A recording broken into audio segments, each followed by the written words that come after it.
Nderuar shikues, më mbrëmë do të njihemi bashkë me edicionin qendror të lajmeve këtu në kanalin 7, ndër të tjera do të ndiqni. Kryeministri Rama kërkon nga grupi parlamentar socialist që ligjet e antarësimit të mos debatohen në parlament, njofton ndryshimet kushtetuese, reforma edhe pa opozitën. E ngarkuara me punë e ambasadës amerikane në Tiranë deklaron në grupet që bashkëpunojnë me kartelet në Amerikën Latine janë kërcënim për Shqipërinë. Aksident tragjik në Durrës, makina shkatron trafikndarësen dhe fluturon nga ura i Dalanit, vdes pasagjerja 18 vjeçare, plagoset shoferi Deur. Prokuroria po heton takimet e Altin Docit në paraburgimin e Durrësit, 2 persona e vizituan përpara ratisjes, policia arreston ish-drejtorin e burgut të Durrësit.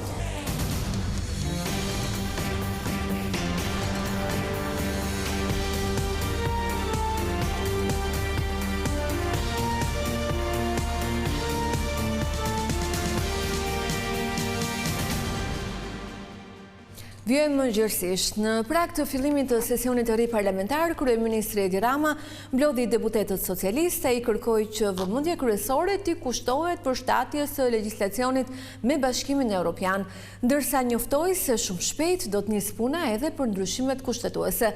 Pas mbledhjes maraton, Rama dha lajmin se Shqipëria do të nisë prodhimin e anijeve dhe dronëve në bashkëpunim me Italinë. Partia Socialiste synon që brenda këtij mandati i qeverisës të finalizojë ndryshimet në kushtetut. Në mbledhjen e grupit parlamentar të Partisë Socialiste, kryeministri Edi Rama u shpreh se parlamenti i ardhshëm do të ketë 100 deputet, edhe për realizimin e këtij plani do të ngrihet një grup pune. Rama ironizoi kaosin në parlament dhe opozitën, ku paralajmëroi se debatet që nisin nga kërkesat për procedurë nuk do të tolerohen më. Do të ndërpriten orët e marra me forcë, me abuzim, në shkelet plot të etikës parlamentare, duke përdorur procedurën për të marrë peng jo kuvendin, por për të marrë peng publikun. Fokusi kryesor i mbledhjes së grupit parlamentar ishte tek integrimi në Bashkimin Evropian, teksa pranoi se kuvendi tashmë ka mbi ngarkesë prej procesit integrimit, u shpreh se ligjet që vijnë për Unionin janë të panegociueshme. E kanë pasur shumë më të lehtë procesin dhe janë bërë antarë me shumë më pak kushte. Kanë qenë, po ta themi ndryshe, shumë më të pa përgatitur se ç'jemi ne sot. Në fjalimin pas mbledhjes maraton të grupit parlamentar, kryeministri Rama bëri të ditur gjithashtu se Shqipëria do të nisë së shpejti prodhimin e anijeve dhe dronëve në bashkëpunim me Italinë për t'u ashqitur ato edhe vendeve të tjera. Kemi filluar punën për prodhuar dronë inteligjencë Shqipëri dhe jo dronë të thjeshtë, dronë të sofistikuar. Përsëri me shtetin brenda. Do t'jeni shumë të mirëpritur kur të filloj prodhimi dhe të dalin produktet e para të kësaj kompanie dhe do dalin brenda këtij viti, nuk do dalin në 2030. Ky ishte takimi i parë i kreut të qeverisë me grupin parlamentar të Partisë Socialiste, ndërsa sesioni i ri i kuvendit nis të hënën. Majoranca është e vendosur të vijojë punën për reformën territoriale dhe atë zgjedhore pa pritur opozitën. Kreu i grupit parlamentar Tauland Balla tha se shumica nuk do të humbas as një minutë për 2 reforma të kyçe. Partia Socialiste shpreh qartë se reformat zgjedhore dhe ajo territoriale do të miratohen me apo pa pjesëmarrjen e opozitës. Në mbledhjen e grupit të Partisë Socialiste, shefi i deputetëve Tauland Balla theksoi se majoranca e ka votat e nevojshme për të miratuar reformat. Megjithatë, pjesëmarrja e të djathtëve do t'i bënte diskutimet më gjithëpërfshirëse. E kemi miratuar me dakordsi. Kjo është e vërtetë, por në asnjë rast nuk kemi dhënë dakordsi për të mos bërë asgjë. Ne jemi gati të dëgjojmë në respekt atyre që i kanë zgjedhur palën tjetër apo palët e tjera në kuvendin e Shqipërisë, por ne nuk do të jemi asnjëherë të gatshëm të presim qoftë edhe një ditë, madje as edhe një orë, ata për të punuar së bashku që këto 2 reforma të ecin përpara. Nuk kemi asnjë ditë për të humbë. Ligjvënësve të majtë ju drejtua me fjalën e tij te kryetari i parlamentit Niko Peleshi, i cili listoi dhe një pjesë të ligjeve që duhen miratuar gjatë këtij sesioni. Projektligjet që lidhen me procesin e integrimit natyrisht do të jenë kryefjala dhe prioriteti i pa diskutueshëm që në seancat e para të këtij sesioni ne do shqyrtojmë ndryshimet e kodit penal për përmbushjen e piketave të Bashkimit Evropian, mbrojtjen e territorit, zgjerimin e lirisë së medias dhe mbrojtjen e gazetarëve, Do të miratohen ndryshime në ligjin për organet e qeverisjes së drejtësisë. Pas fjalës së Peleshit dhe Ballës, diskutimet vijuan me raportet e kryetarëve të komisioneve të Kuvendit. Duke ju përgjigjur deklaratave të kryeministrit Rama në grupin e Partisë Socialiste, Sali Berisha tha se opozita ka vetëm një synim, rrëzimin e qeverisë. Kreu Demokrat kërkoi dorëheqjen e Ramës, që sipas tij është përgjegjës për aferat korruptive me vlera qindra milion euro. Partia Demokratike nuk do të bëhet pjesë e reformës zgjedhore territoriale pavarësisht paralajmërimit të kryeministrit Edi Rama dhe Partisë Socialiste. Gjatë një konferencë me gazetarët, Berisha komentoi qëndrimin e grupit parlamentar socialist se do t'i heqin Partisë Demokratike të drejtën e vetos e përfaqësimin e barabartë në këto reforma, duke theksuar se betejë e opozitës është vetëm një, largimi i kryeministrit Edi Rama. Edi Rama duhet të jap dorëheqjen, kjo është përgjigjja ime për çdo fjalë të tij, të largohet menjëherë nga pushteti. Seriali i veprave kriminale të tij nuk ka fund. Berisha akuzoi kryeministrin Rama se është përgjegjësi kryesor për çështjet që po heton Spaku në lidhje me tenderat në infrastrukturë e tenderat në Agjencinë Kombëtare të Shoqërisë së Informacionit. Ndaj sipas Berishës, lideri i mazhorancës duhet largohet e t'i japë rrugë qeverisë teknike. Se ndosjen e Lubi Ballukut në 3 rjeshta, 2 janë për Ramën, 1 është për Lubin.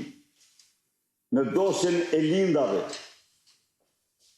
1 është për Mirlindën, 2 janë për Lindën. 1 është për Ermal Beqirin, 2 janë për Armand Franin. Kështu që ai duhet t'ja dorëheqë, ky dokument është një dokument mjaft akuze të mërshme për te.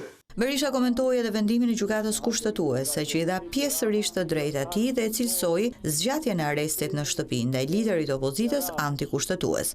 Berisha akuzoi gjykatën se nuk synon të bëjë drejtësi, por i shërben Partisë Socialiste.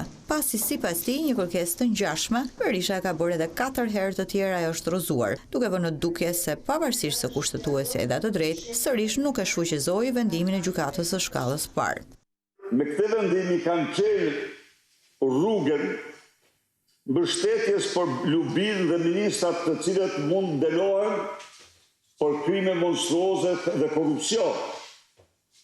Pra, e kuptoni ju që në pamje të parë duke se këto mund thoni kanë bërë drejtësi, në të vërtetë janë treguar një seksion politik i Partisë së Krimit ashtu siç janë, të turpshëm. Një ditë më parë kushtetuesja deklaroi se vendimi i gjykatës së posaçme për të lënë në arrest shtëpi e kryetarin e Partisë Demokratike Sali Berisha për te afatit 7 mujor ishte në shkelje të ligjit themeltar të shtetit. Por ajo nuk e shfuqizoi këtë vendim, meqense sot Berisha është i lirë. Vendimi nuk ka një efekt për vetë Berishën, pasi ai qëndroi në arrest shtëpie për 11 muaj, nga 30 dhjetori vitit 2023 deri në nëntorin e vitit 2024, e tani ka vetëm masën detyrim paraqitje.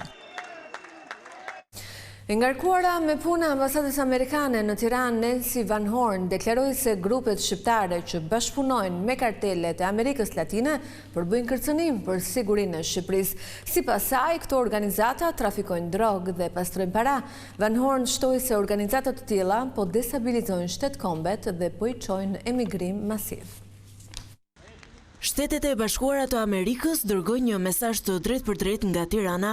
Krimi organizuar dhe trafiku i narkotikëve nuk do të tolerohen dhe Shqipëria mbetet një front kyç në këtë betejë. Gjatë ceremonisë së mbylljes së trajnimit për hetuesit e SPAK dhe BKH-s nga FBI, e ngarkuara me punë e ambasadës amerikane në Shqipëri, Nancy Van Horn, theksoi se rrjetet kriminale, përfshirë dhe ato shqiptare, përbëjnë sot kërcënim të drejtpërdrejtë për sigurinë kombëtare të Shteteve të Bashkuara dhe për stabilitetin e vendeve aleate, përfshirë edhe Shqipërinë. Rrjetet kriminale përfshirë grupet shqiptare që bashkëpunojnë me kartelet Amerikës Latine të përmendura nga sekretari Rubio përbëjnë kërcënime të konsiderueshme për sigurinë dhe përparimin ekonomik të Shqipërisë, përmes aktiviteteve si trafiku i drogës dhe pastrimi i parave. Sikurse e keni parë përmes këtij kursi, këto krime po mundsohen nga teknologjitë moderne. Zyrtarja amerikane konfirmoi se lufta kundër rrjeteve kriminale është një prioritet strategjik për Washingtonin. Kur presidenti Trump bëri thirrje për eliminimin e plotë të krimit të organizuar ndërkombëtar, ai nënvizoi se këta kriminal përdorin sjellje të ndërlikuara të përshtatjes, duke krijuar kërcënime të pazakonta dhe në zhvillim për sigurinë tonë kombëtare. Dhe siç tha sekretari Rubio, organizatat ndërkombëtare kriminale dhe terroriste, veçanërisht ato të angazhuara në trafikimin e narkotikëve, janë kërcënimi më i madh për sigurinë e SBA-ve në hemisferën perëndimore, ku këto grupe po destabilizojnë shtet kombet dhe po i çojnë në emigrim masiv. Ne do të ndjekim me këmbgulje prioritetet e presidentit Trump në Shqipëri, duke forcuar institucionet që luftojnë krimin e organizuar dhe trafikun e narkotikëve, si SPAK, BKH dhe Akademia e Sigurisë. Sipas Nancy Van Horn, trajnimi i hetuesve të SPAK dhe BKH nga FBI ka siguruar për ta mjete të reja hetimore dhe aftësi analitike për të shfrytëzuar të dhënat celulare në hetimet penale. Në këtë mënyrë, shtoi Van Horn, do të ketë më shumë ndjekje penale dhe dënime më të forta të pjesëtarëve të krimit të organizuar.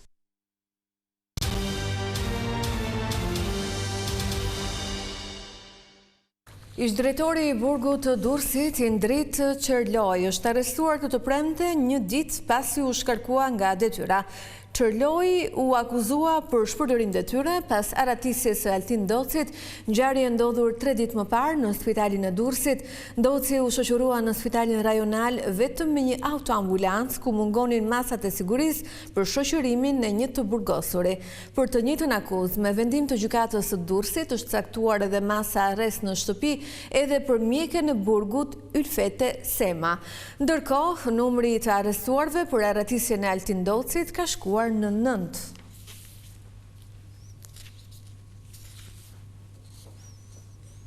Edmond Gjuzeli dhe Izmir Kusi po verifikohen nga hetuesit në lidhje me aratisjen e bujshme të Altin Docit në Durrës.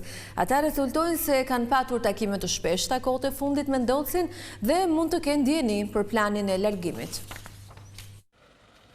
Grupi hetimor ka një listë gjatë me emrat e personave që kanë zhvilluar takime gjatë vitit të fundit me Altin Doci në paraburgimin e Durrësit. Megjithatë, disa prej tyre konsiderohen kyçe, përpasoj po verifikohet aktiviteti tyre në botën e krimit, si dhe lidhje që kanë patur me të arrestuarin Doci, i cili u kap përpara 6 vitesh me urdhër të SPAK në kuadër të dosjes së bujshme plumbi i art. Edmond Gjuzeli dhe Izmir Kusi janë 2 persona që janë në vëmendjen e grupit hetimor, pasi rezultojnë se gjatë muajve të fundit kanë zhvilluar disa takime me Altin Docin.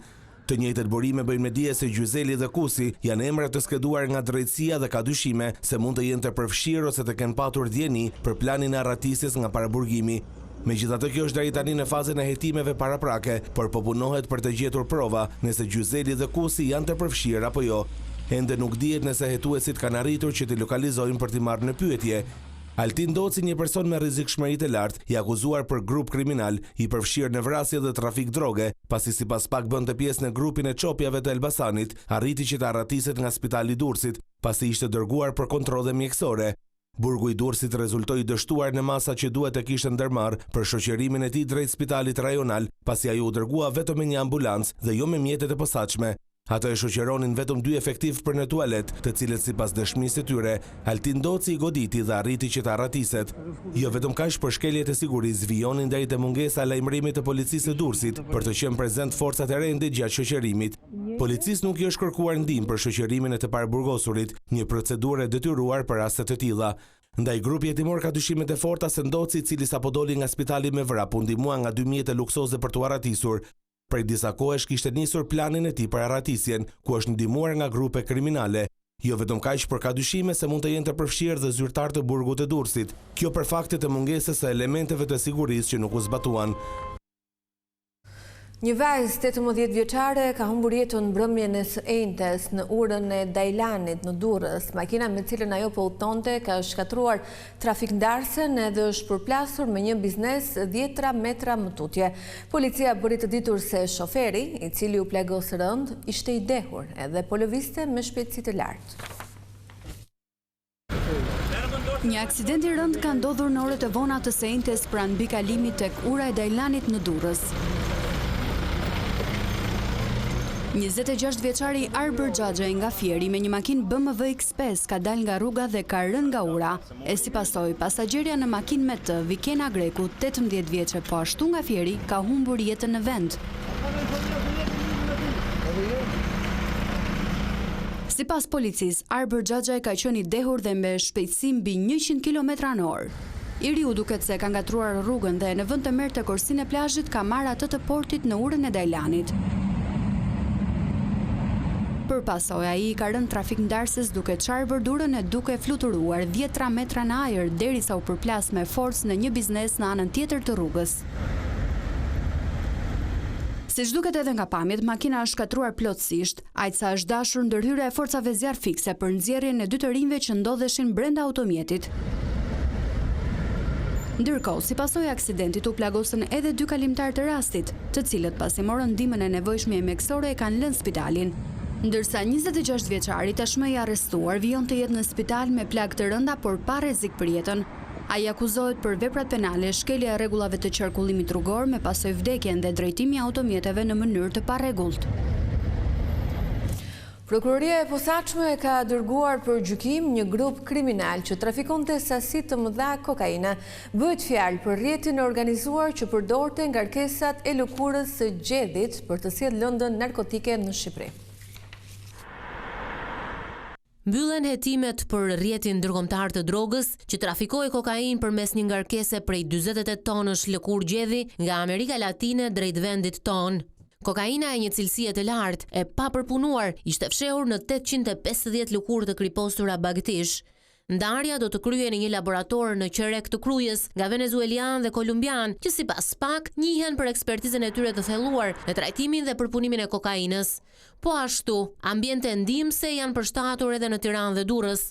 Aftësia e tyre për të ekstraktuar kokainën nga materiale organike si lëkurat e baktive e kthente drogën e papërpunuar në një produkt të gatshëm të cilësisë lartë për tregun shqiptar dhe atë europian. Ky bashkëpunim tregon jo vetëm për masën ndërkombëtare të grupit, por edhe synimet e tij për të operuar në nivele të larta të organizimit dhe përdorimin e teknologjisë së avancuar në përpunimin e drogës.